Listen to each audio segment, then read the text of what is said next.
안녕하십니까?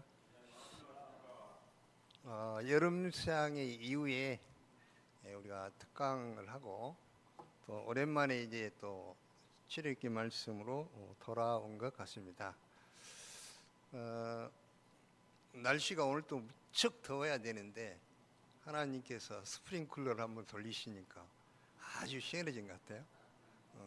이제 지난주에 이제 입주가 지나고 또 말복도 지나고 처서가 되면은 이제 안연하게 가을이 된다고 다 그럽니다.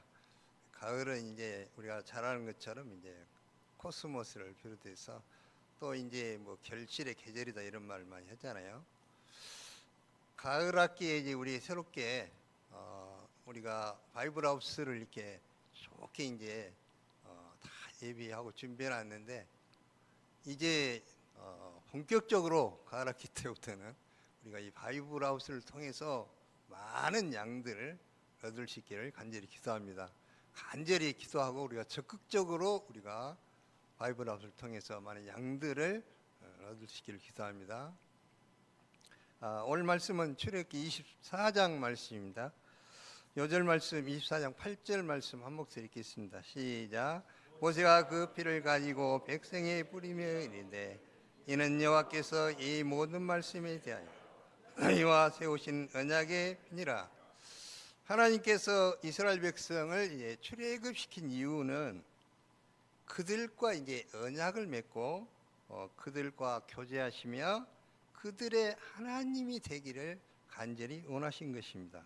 그래서 시내산의 언약식은 오늘 이제 하는 시내산의 언약식은 출애굽 역사의 클라이맥스다, 절정이다 이렇게 말을 합니다. 하나님의 백성으로 살아가는 삶이 이제 이 언약식을 기초로 해서 본격적으로 시작된다는 것입니다. 그런데 하나님의 언약식은 피로 세운다고 이렇게 말씀하십니다. 이 시간 피로 세우신 언약의 그 깊은 의미를 우리가 이 시간에 다시 한번 깊이 배울 수 있기를 기도합니다. 1, 2절을 보십시오. 하나님은 모세에게 아론과 이스라엘 장로 70명과 함께 여호와께로 올라와서 경배하라고 하셨습니다. 여기 보면은 시내산이 있는데 최정상에 이제 하나님이 계시고 제일 아래에는 일반 백성들, 중간에는 70인 장로들 비롯해서 리더들, 그 다음에 정상 가장 가까이에 이제 모세가 이렇게 이제 하나님께서 이런 식으로 부르셨잖아요. 우리가 세상적으로도 요사이 이재명 정부가 들어서서 국무회의 하는 거 보면은 대통령이 가장 가운데 앉고 좌우에 이제 국무총리가 있고 부총리가 있고 이렇게 해서 쭉 이제 가잖아요. 예, 하나님의 영적인 논리도 아마 다 그런 것 같아요. 하나님께 가장 가까이 가는 것이 가장 영광스러운 그런 것 같습니다. 어쨌든 하나님께서는 죄로 물든 백성이 그 앞에 함부로 나갈 수 없는 그런 아주 거룩하신 분이십니다. 그런데 하나님은 이스라엘 백성들과 말씀하시며 교제하기를 원하셨습니다. 이를 위해서 모세를 중보자로 세우시고 그를 통해서 이제 하나님의 말씀을 전해 주십니다. 모세가 내려와서 여호와의 모든 말씀과 율례, 규례를 백성에게 전하자 백성들은 한 목소리로 여호와께서 말씀하신 모든 말씀을 모든 것을 우리가 준행하리이다 하고 응답했습니다. 백성들의 고백을 들은 후 모세는 여호와의 모든 말씀을 기록하여서 이제 언약서를 만들고 이른 아침에 일어나서 언약식을 준비하고자 했습니다. 모세는 하나님께서 주신 계명의 말씀들을 다 기록을 했습니다. 이 말씀을 자자손손이 기억할 수 있도록 기록한 것입니다. 또 이스라엘 12지파를 상징하는 12기둥을 세웠습니다. 청년들을 보내서 소를 잡아서 번제와 화목제를 드렸습니다. 여기서 눈여겨볼 점은 모세가 청년들을 통해서 하나님께 번제와 화목제를 드리게 한 것입니다. 항소를 잡고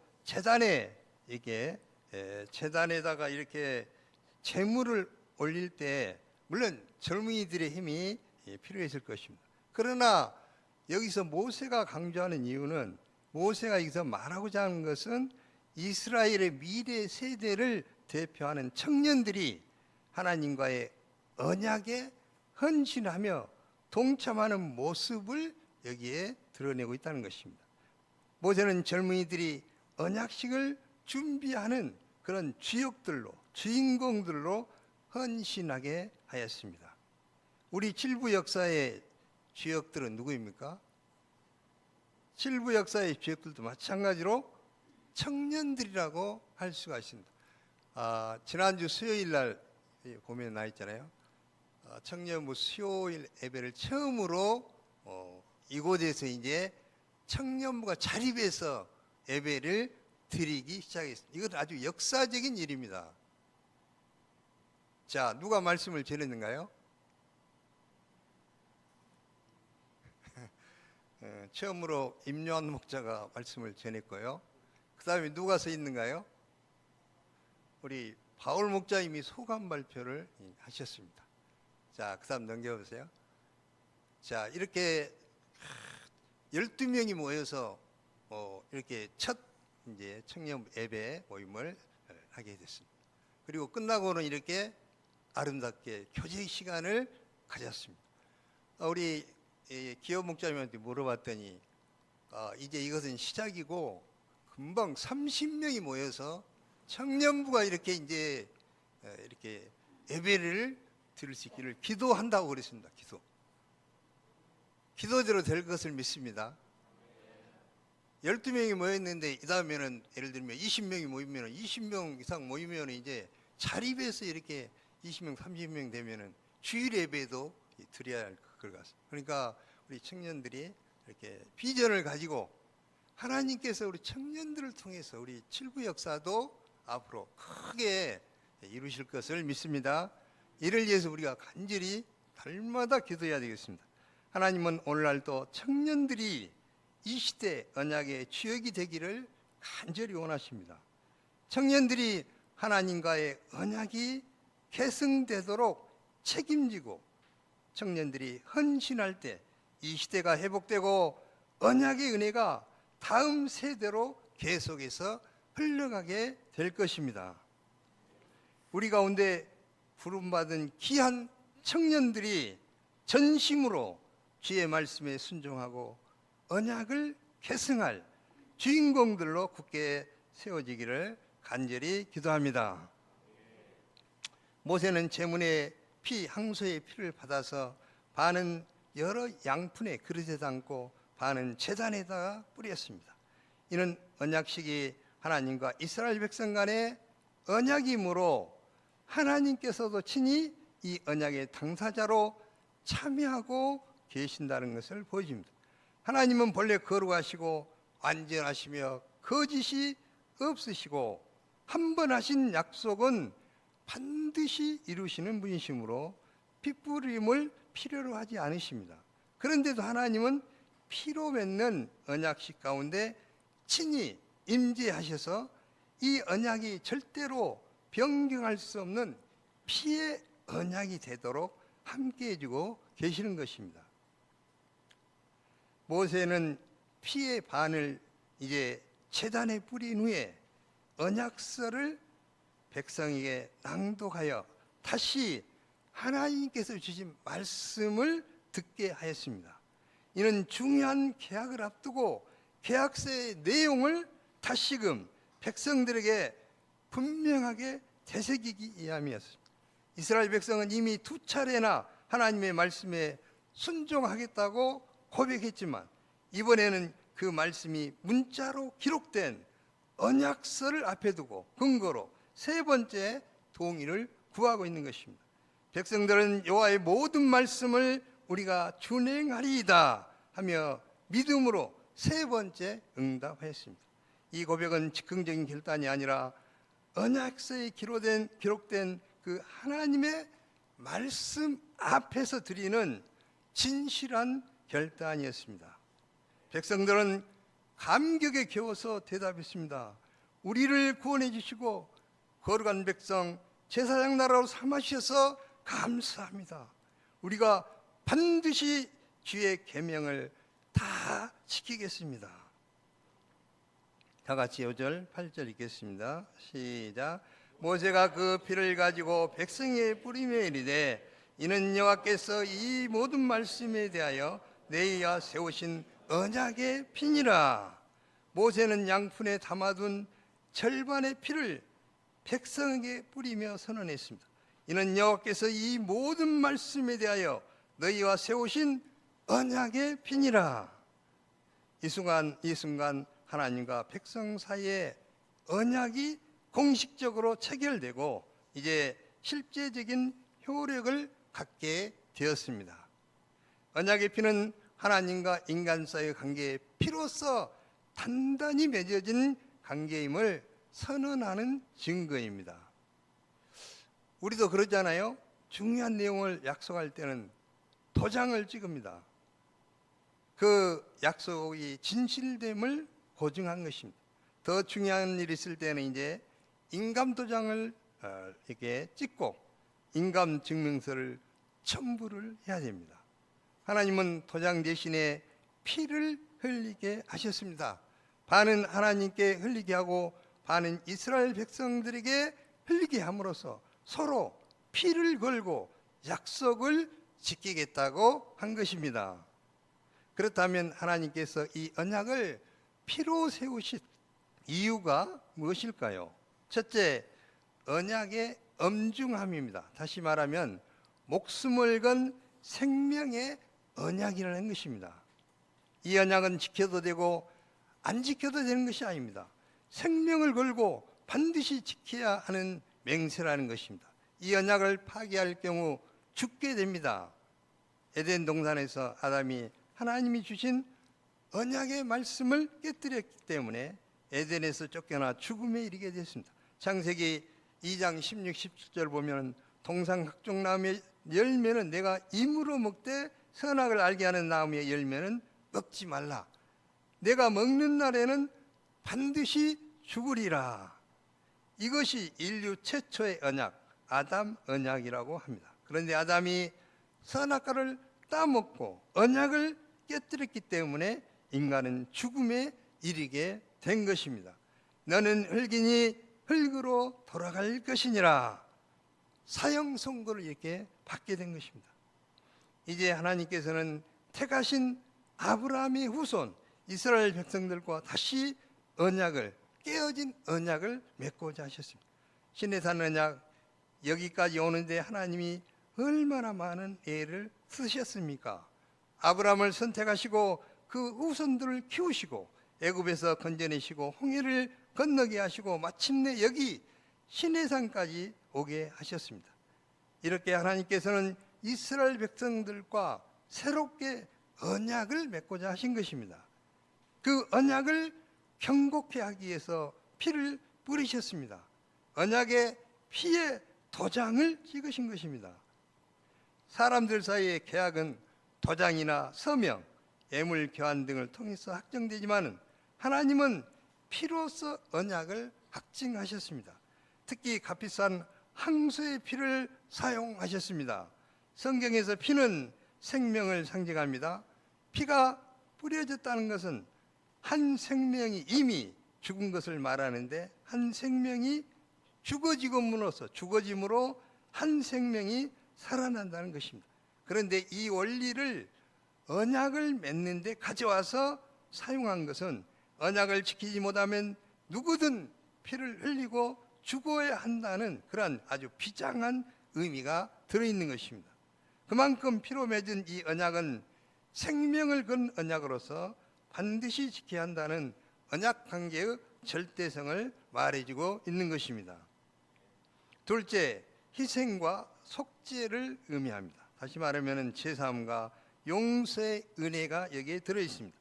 레위기서 17장 11절을 보면 육체의 생명은 피에 있음이라 내가 이 피를 너희에게 주어 제단에 뿌려 너희의 생명을 위하여 속죄하게 하였나니 생명이 피에 있으므로 피가 죄를 속하느니라 이렇게 말씀하고 있습니다. 이스라엘 백성들의 모습 그대로는 도저히 거룩하신 하나님께 나가서 언약을 맺을 수 없습니다. 초한 죄를 씻고 덮은 후에 나가야 거룩하신 하나님과 언약을 맺을 수가 있었습니다. 피로 맺은 언약식에는 제사함과 용서의 은혜가 담겨 있습니다. 제단에 짐승의 피를 뿌림으로 죄를 속하게 되는 것이 제사 제도의 핵심 내용입니다. 이 말씀은 피뿌림이 사람이건 물건이건 정결케 하는 능력이 있음을 가르쳐 주는 말씀입니다. 그런데 그 효과가 제한적이었습니다. 해당 제에 대한 하나에서 또 절기 때 하나에서 피 흘림의 사죄 은혜가 주어졌습니다. 그래서 매번 죄를 지을 때마다 이렇게 제물을 바쳐야 됐습니다. 특히 절기 때마다 계속해서 이스라엘 전체를 위해서 대제사장이 제물을 바쳐야만 했습니다. 이것을 종식시키는, 끝내는, 마치는 것이 바로 예수님의 십자가 피 흘림의 제사입니다. 자, 십자가 보시면 잘 보세요. 이 십자가를 통해서 모든 제사가 이제 끝나게 됩니다. 자, 히브리서는 옛 언약하에서 제사 제도와 새 언약하에서 예수님의 그 십자가를 대조해서 잘 말해주고 있습니다.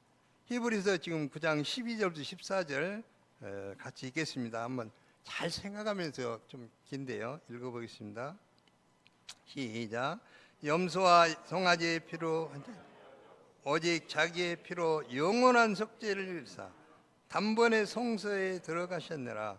염소와 항소의 피와 및 암송아지의 죄로 분정한 자에게 뿌려 그 육체를 정결하게 하여 거룩하게 하거든 하물며 영원하신 성령으로 말미암아 없는 자기를 하나님께 드린 그리스도의 피가 어찌 너희 양심을 죽은 행실에서 깨끗게 하고 살아계신 하나님을 섬기하지 못하겠느냐. 여기서 중요한 단어가 영원한 속죄를 드렸다. 이제 모든 속죄 제물이 다 끝났다는 겁니다. 예수님 십자가에서. 그 다음에 단번에 딱 한 번입니다. 한 번. 예수님께 십자가를 딱 한 번 치심으로써 모든 지금까지 있었던 제사 제도가 이제 끝났다. 완성이 됐다. 그런 이야기. 예수님의 십자가 언약의 피는 반드시 약속이 있고 효력이 있는 피로서 무슨 죄든지 그 죄가 크든 작든 횟수가 몇 번이든 관계가 없습니다.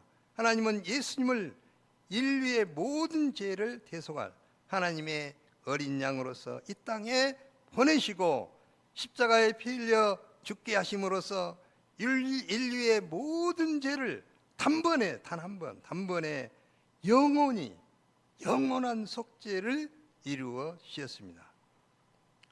언약이라는 것은 쌍방의 약속이기 때문에 한쪽이 어기면 파기가 되고 그 어긴 자는 죽음으로 책임을 감당해야 했습니다.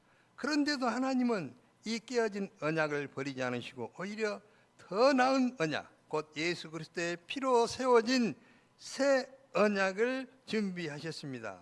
새 언약은 우리의 마음판에 새깁니다. 최후의 만찬 하시잖아요. 예수님께서는 이 언약을 성취하기 위해서 십자가에 못 박혀 죽으셨습니다. 예수님은 십자가에 못 박혀 죽으시기 바로 전날 최후의 만찬을 제자들과 하시면서 예수님께서 왜 십자가에 내가 죽어야 되는가를 분명하게 이렇게 가르쳐 주셨습니다. 저녁 먹은 후에 잔도 그와 같이 하여 이르시되 이 잔은 내 피로 세우는 십자가의 피로 세우는 새 언약이니 곧 너희를 위하여 붓는 것이라. 너희의 죄 때문에 너희를 위해서 내가 십자가에 피 흘려 죽는다. 자, 9절부터 11절을 같이 읽겠습니다. 시작. 모세와 아론과 나답과 아비후와 이스라엘 장로 70인이 올라가서 이스라엘의 하나님을 보니 그 발 아래에는 총옥을 편듯하고 하늘같이 청명하더라. 하나님이 이스라엘 자손들의 존귀한 자들에게 손을 대지 아니하셨고 그들은 하나님을 뵙고 먹고 마셨더라.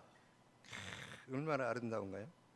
언약식을 마친 후 모세와 아론 그리고 이스라엘 장로 70인은 함께 시내산에 올라가서 하나님의 영광을 가까이에서 직접 목격하였습니다. 이전에는 가까이 가지 못하고 멀리서 두려워 벌벌벌 떨었는데 이들이 이제는 하나님 앞에 가까이 나가서 하나님을 뵙고 심지어 먹고 마시는 교제를 하게 되었습니다. 하나님께서 친히 언약을 맺으신 후 그들을 존귀한 자로 여기시고 하나님의 임재 앞에 초대하였습니다. 그들은 하나님과 함께 먹고 마셨습니다. 아주 간단한 한 문장인데 이게 정말 얼마나 어마어마한 은혜인가요? 그들은 하나님과 함께 먹고 마셨습니다. 대통령과 함께 먹고 마셔도 좋은데 하나님과 함께 먹고 마셨어요. 이는 하나님과 언약을 맺은 기쁨을 함께 나누는 아주 친밀한 교제이며 거룩한 잔치였습니다. 천국 잔치, 천국. 죄인이었던 이스라엘이 하나님과 하나 된 기쁨을 누리게 된 것입니다. 이 모든 은혜의 근거는 바로 언약의 피에 있었습니다. 자, 사진 볼까요? 자, 우리도 언약 백성들이니까 매주 성만찬은 못하지만 매주 모여서 이렇게 우리 칠부가 아름답게 식사 교제를 이제 하잖아요. 그 옆에 사진은 무슨 사진인가요?